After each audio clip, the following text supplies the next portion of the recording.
আসসালামু আলাইকুম। আশা করি আপনারা সবাই ভালো আছেন। আগামীকাল সপ্তাহের প্রথম দিন পুঁজিবাজার কেমন যেতে পারে এই বিষয়ে যদি বলি, তাহলে সর্বশেষ ওয়ার্কিং ডেজ মানে বৃহস্পতিবারের মার্কেট নিয়ে একটু আলোচনা করব। আগামীকাল মার্কেট কী হতে পারে এবং দু একটা নিউজ নিয়ে কথা বলার চেষ্টা করব।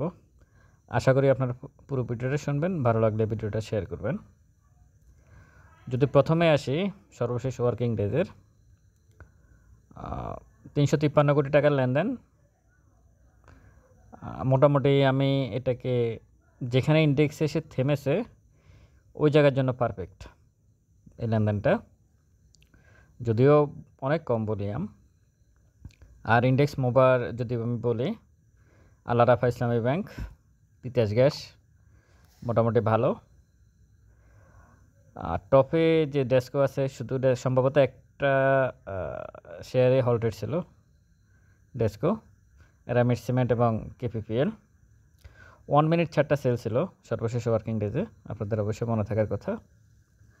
সব কিছু মিলে ইন্ডেক্স পজিটিভ, এটাই পজিটিভ, এর বাহিরে খুব বেশি কিছু নাই। কারণ ভলিউম যেহেতু 353 কোটি টাকার, ওই দিন অনেকগুলো ঘটনা ঘটছে বৃহস্পতিবারে সিকিউরিটি এক্সচেঞ্জ কমিশনে, ওটাকে কেন্দ্র করে মার্কেট কিন্তু অনেক খারাপ হয়ে যেতে পারতো। আমি মনে করি সেটা হয় নাই, যেহেতু তার মানে মার্কেটের একটা স্ট্রেংথ আছে এই মুহূর্তে। সর্বশেষ ওয়ার্কিং ডেজে এটুকুই। এখন আগামীকালকে সপ্তাহের প্রথম দিন মার্কেটের পজিশন কি হতে পারে।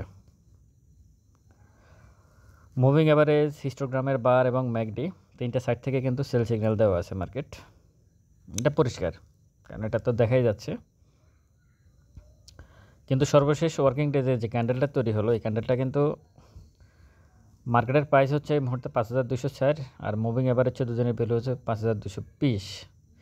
সে কিন্তু ওই দিন কিন্তু মুভিং অ্যাভারেজকে ক্রস করে চলে গেছিলো, পরবর্তীতে একেবারে মানে নিচের দিকে চলে আসছে। এরকম একটা ক্যান্ডেল থেকে মার্কেট টপে যাওয়ার সম্ভাবনাটা একটু কঠিন হয়ে যায় যদি উপরের উইকটা আরেকটু ছোট হতো। উইকটা অনেক বড় হয়ে গেছে, যেটা সাধারণত এরকম টপের উইক থেকে মার্কেট নিচের দিকে চলে আসে। তারপরেও যেহেতু একটা, দুটা, তিনটা, চারটা, 5টা লাল ক্যান্ডেল করছে, তারপর ছোট ছোট 2টা সবুজ ক্যান্ডেল, এবং লাল ক্যান্ডেলটা যেখানে থেমে গেছে সর্বশেষ, এখানে একটা সাপোর্ট জোন আছে, ছোটোখাটো একটা সাপোর্ট জোন আছে 5210-20-এর মধ্যে। তো এই সাপোর্ট জোনকে অনার করে এই মুহূর্তে মার্কেটে 2টা সবুজ ক্যান্ডেল হলো। আমি আশা করি এখান থেকে আগামীকালকে মার্কেট পজিটিভ থাকতে পারে। অবশ্যই ভলিউমের দিকে খেয়াল রাখতে হবে। 353 কোটি টাকার ভলিউম, এটাকে ক্রস করতে হবে। আর সকাল থেকে আপনারা একটা জিনিস খেয়াল করবেন, সেটা হচ্ছে মানে ভলিউমও হচ্ছে মার্কেট নিচের দিকেও আসতেছে, তাহলে কিন্তু প্রবলেম আবার। আর যদি ভলিউম হচ্ছে না, মানে ভলিউম কম হচ্ছে, অন্যান্য দিনের মতো স্বাভাবিক আছে, মার্কেটও উপরের দিকে যাচ্ছে, হয়তো দিন শেষে প্লাস মাইনাস যাই হোক একটা হবে, অন্যান্য দিনের মতো আপনি ধরে নিতে পারেন। তো সব কিছু মিলাই যদিও মুভিং অ্যাভারেজ, হিস্টোগ্রামের বার এবং ম্যাকডি এই সমস্ত দিক বিবেচনা করে মার্কেট সেল সিগন্যাল দেওয়া আছে, কিন্তু ইন্ডেক্সের অবস্থান, সাপোর্ট জোন এবং ক্যান্ডেল প্লাস ভলিউম এই সমস্ত কিছু মিলে, অথবা এবং ইন্ডেক্স যেভাবে পড়ছে, 5টা লাল ক্যান্ডেল করছে, এরপরে স্মার্ট মানি ইন্ডেক্সকে নিচের দিকে নিয়ে আসবে বলে আমি মনে করি না। আমার ধারণা এখান থেকে মার্কেট একটু আপে যেতে পারে, কারণ অনেকগুলো স্টকের কিন্তু আপনারা দেখবেন এই যে 5টা লাল ক্যান্ডেল দেখছেন, অনেকগুলো স্টকেরও কিন্তু এরকম 4-5টা লাল ক্যান্ডেল হয়ে আছে। তো স্মার্ট মানি তো স্টকগুলোকে টানতে হবে, কারণ ওখানে তো তাদেরই অবস্থান এই মুহূর্তে কিন্তু তারা খুব বেশি, স্মার্ট মানি কিন্তু খুব বেশি প্রফিট করতে পারতেছে না টোটাল মার্কেট থেকে। যে ভলিউম হচ্ছে, এই ভলিউমে প্রফিট করাটা এত সহজ নয়, একটু কঠিনে আমি মনে করি তাদের জন্য। তো সেদিক বিবেচনা করে আগামীকালকের মার্কেট পজিটিভ থাকার সম্ভাবনা আছে। টেকনিক্যাল কিছু সাইড যদিও মার্কেটের বিরুদ্ধে, কিন্তু অনেকগুলো সাইড আবার মার্কেটের পক্ষেও আছে। আপনারা একটু সাবধানতা অবলম্বন করবেন। তবে নতুন করে এন্ট্রি নেওয়ার মতো স্কোপ আছে মার্কেটে, নতুন নতুন স্টকে এন্ট্রি নেওয়ার মতো স্কোপ আছে, কারণ প্রাইসগুলো অনেক নিচে চলে আসছে। অবশ্যই শেষ কোয়ার্টারের ইপিএস এবং নেট অপারেটিং ক্যাশ ফ্লোটা পজিটিভ দেখে নেবেন এন্ট্রি নেওয়ার আগে। মনে চাইলেই কোনো স্টকে এন্ট্রি নেওয়া ঠিক না। আগামীকালকের মার্কেটে আমি যদি বলি ইন্ডেক্সটা সবুজ থাকতে পারে, সম্ভাবনা আছে। যদি কোনো অস্বাভাবিক কোনো কিছু না হয় তবে অবশ্যই ভলিউমটা 350 কোটি টাকার উপরে 400 কোটি টাকার কাছাকাছি চলে যেতে হবে। মানে আজকে সর্বশেষ ওয়ার্কিং ডেজে 353 কোটি টাকার উপরে ভলিউম থাকতে হবে যদি মার্কেট পজিটিভ রাখতে হয়, থাকার সম্ভাবনা আছে। এখন নিউজ নিয়ে যদি একটু বলি, 16 জনের বিরুদ্ধে মামলা হলো আজকে বাংলাদেশ সিকিউরিটি এক্সচেঞ্জ কমিশনের উপপরিচালক, সহকারী পরিচালক এই লেভেলের লোকদের বিরুদ্ধে। এখন রাশেদ মাকসুদ চলে গেলে কি মার্কেট ভালো হবে, এটা একটা কোশ্চেন। আর রাশেদ মাকসুদ চলে গেলে কি মার্কেট খারাপ হবে বা মার্কেট এইভাবেই থাকবে? খারাপ হওয়ার তো আর সুযোগ দেখি না। এই মার্কেট কি এইভাবে থাকবে? আসলে কমিশনের চেয়ারম্যানের উপর মার্কেট নির্ভর করে না, এটা হচ্ছে সর্বপ্রথম কথা। কিন্তু তারপরে মনস্তাত্ত্বিক একটা ব্যাপার থাকে। কমিশনটা হচ্ছে ভিন্ন বিষয়। কমিশন হচ্ছে টোটাল সমস্ত কিছু দেখে। কমিশন তো শুধু ইন্ডেক্স প্লাস মাইনাস হচ্ছে, এটার সাথে কমিশনের কিন্তু সরাসরি কোনো সম্পর্ক নাই। কমিশন দেখবে কোনো কোম্পানি ডিভিডেন্ড ঠিকভাবে দিয়েছে কিনা, ডিভিডেন্ড ডিক্লেয়ার করে যদি না দেয় তার শাস্তির ব্যবস্থা করা, পরিচালকরা কোনো দুর্নীতি করলে তার শাস্তির ব্যবস্থা করা, ওই কোম্পানির পরিচালকরা কোনো ইলিগ্যাল কাজ করলে সেটাকে ধরা, অথবা কোনো কোম্পানি লিস্টেড হবে কিনা সেগুলোকে দেখা, অথবা মিউচুয়াল ফান্ডগুলোর অনুমোদন দেওয়া। মানে এই ধরনের কাজগুলোই মূলত কমিশন মানে কোনো প্রকার ফাউল প্লে হচ্ছে কিনা মার্কেটে, এটাই কমিশনের কাজ দেখা। ইন্ডেক্স বাড়বে কমবে এটা কমিশনের দেখার কাজ না। কিন্তু আমাদের মার্কেটের মনস্তাত্ত্বিক একটা ব্যাপার আছে। শ্রীলঙ্কা দেওয়ালিয়া হচ্ছে আমাদের মার্কেট পড়তেছে, অথচ শ্রীলঙ্কার মার্কেট উঠতেছে। রাশিয়া ইউক্রেনের যুদ্ধ হচ্ছে আমাদের মার্কেট পড়তেছে, ইউক্রেনের ইন্ডেক্স উঠতেছে।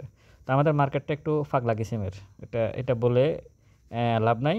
এখানে যারা এই মার্কেটে প্লে করে এটা মনস্তাত্ত্বিকভাবে খুবই মানে ইম্যাচিউরড আমার কাছে মনে হচ্ছে। তো সব কিছু মিলাই কমিশনের চেয়ারম্যানের আসা যাওয়াতে মার্কেটের কিছু নেই। বৃহস্পতিবারে কিন্তু সর্বশেষ ওয়ার্কিং ডেজে কিন্তু ইন্ডেক্স কিন্তু মাইনাস থাকতো। এই যে আপনারা উইকটা দেখতেছেন অনেক বড় উইক, এই উইকটা কিন্তু এতটুকু হতো না যদি কমিশনের চেয়ারম্যান যদি ওই ঝামেলাটা না হতো বৃহস্পতিবারে। ইন্ডেক্স কিন্তু পজিটিভ, আরও ভালো পজিটিভ থাকতো, শেয়ারগুলোর প্রাইস আরও একটু ভালো পজিশানে থাকতো, এটা আমার কাছে মনে হচ্ছে। কিন্তু সেটা হয় নাই। উনি সেনাবাহিনী নিয়ে, পুলিশ নিয়ে, মানে ওনারও কিছু প্রবলেম আছে। কমিশনের যে প্রবলেম নাই তা না, আবার উনি কিছু কাজ যে একেবারে করতেছে না সেটাও না, করতেছে। কিন্তু ওনার এই যে ভলিউম হচ্ছে এখন, এই ভলিউমটা কমে যাওয়ার অন্যতম কারণ হচ্ছে বাংলাদেশ সিকিউরিটি এক্সচেঞ্জ কমিশনের বর্তমান যে চেয়ারম্যান উনি, এটা পরিষ্কার। কারণ একটা গ্রুপ মার্কেট থেকে চলে গেছে, গত 15 বছর যারা মার্কেটে প্লে করছে তারা এখন আর মার্কেটে নাই। তাহলে আমার কথা হচ্ছে যে আপনি তাদেরকে শাস্তি দেন, তারা অন্যায় করছে, তারা গেমলিং করছে, তারা কিছু ভুয়া আইপিও নিয়ে আসছে, তারা 2-1টা শেয়ারকে নিয়ে অনেক প্লে করছে। তো এখনও তো প্লে হচ্ছে অনেক, এখন কি প্লে হচ্ছে না? কেপিপিএল প্লে হচ্ছে না? এখন তো ঘুরে ফিরে তো মানে যে অবস্থা ছিল আগে সেই অবস্থায় আছে। মধ্যখান দিয়ে ভলিউম কমে গেছে। ভলিউম কমে যাওয়ার অর্থই হচ্ছে যে এখানে মার্কেট মেকাররা এখানে নাই এখন আর। তো আপনি তো এটা সাপোর্ট জোন হিসেবে অন্য একটা গ্রুপকে নিয়ে আসবেন, ওইরকম গ্রুপও তো এখনও তৈরি হয় নাই মার্কেটে। তো মার্কেট উঠবে কীভাবে? মার্কেট তো উঠতেছে না, ভলিউমের কোনো বিকল্প নাই। এখন এখানে কি রাশেদ মাকসুদ সাহেব থাকবে না কোন সাহেব থাকবে সেটা ইম্পর্ট্যান্ট বিষয় না। ইম্পর্ট্যান্ট বিষয় হচ্ছে মার্কেটে ভলিউম দরকার এবং পজিটিভ ভলিউম দরকার। তবে আপনাদেরকে একটা কথা বলি, মার্কেট 5000-এ ফেরত আসার সম্ভাবনা নাই। আপনারা এই ব্যাপারে টেনশন ফ্রি থাকেন। মানে 5000-এ ফেরত চলে আসবে মার্কেট, এটা আমার কাছে মনে হয় না। এই কারণে, কারণ মার্কেট 5000 থেকে যেভাবে 5270-80 পর্যন্ত চলে গেছে, এখানে অনেকগুলো স্মার্ট মানি ঢুকে আছে। মানে যারা মার্কেটে প্লে করে তাদের টাকা এখানে আটকে মানে স্ট্রাক হয়ে গেছে। তারা যে টেনে যে তুলছে, শেয়ার কিনে যে শেয়ারটাকে উপরে তুলছে, এখানে তাদের টাকা কিন্তু স্ট্রাক হয়ে গেছে। এখন আর তারা নিচে ফালাবে না, নিচে ফালাই কোনো কাজ নাই এখন আর নিচে ফালাই কোনো কাজ নাই। কারণ ক্ষুদ্র বিনিয়োগকারীরা মার্কেটে এই মুহূর্তে খুব বেশি নাই। তাদের পোর্টফোলিও অর্ধেক, যাদের অর্ধেক হয়ে গেছে বা কিছু কমছে বাড়ছে যাই হয়েছে, তারা এখনও ওইভাবেই আছে, স্টে অবস্থায় আছে। হয়তো 2-1টা তারা ছাড়তেছে, ধরতেছে এইভাবে। এটাই খুব ইম্পর্ট্যান্ট বিষয় না। কিন্তু ওভারঅল মার্কেটে ক্ষুদ্র বিনিয়োগকারীদের কোনো প্লে নাই এই মুহূর্তে মার্কেটে। বড়রাই যেভাবে চাচ্ছে মার্কেট প্রতিদিন সেভাবে হচ্ছে, ক্যান্ডেলটাও সেভাবে তৈরি হচ্ছে, সমস্ত কিছু সেভাবে তৈরি হচ্ছে বড়রা যেভাবে চাচ্ছে। তো সব কিছু বিশ্লেষণ করে আপনারা একটু সাবধানতা অবলম্বন করবেন। আর আপনারা খুব বেশি প্রফিট এই মুহূর্তে আশা করবেন না একটা স্টক থেকে। 2-3%, 4%, 5% প্রফিট পেলে এনাফ আমি মনে করি। ছোটোখাটো একটা প্রফিট পেলে প্রফিট টেক করে নেওয়া উচিত। এই কারণে বড়রাই এটাকে কি বলে এখন 10 পয়সা 20 পয়সার জন্য শেয়ার সেল করে দিচ্ছে। আপনি 1 টাকার জন্য অপেক্ষা করে লাভ নাই। আপনার 1 টাকা সারা জীবন আর পাবেন না।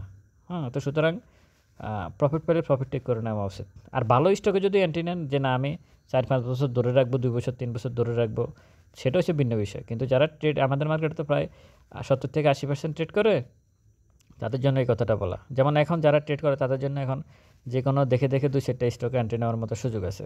তো সব কিছু মিলাই আগামীকালকের মার্কেট আমি মনে করি পজিটিভ থাকার সম্ভাবনা আছে। আপনারাও একটু মার্কেটের দিকে খেয়াল রাখবেন। ভালো থাকবেন সবাই। ভিডিওটা ভালো লাগলে শেয়ার করবেন। স্টক সাজেশন এবং পোর্টফোলিও ম্যানেজ করার জন্য ডেসক্রিপশন বক্সে নাম্বার দেওয়া আছে, যোগাযোগ করতে পারেন। আসসালামু আলাইকুম।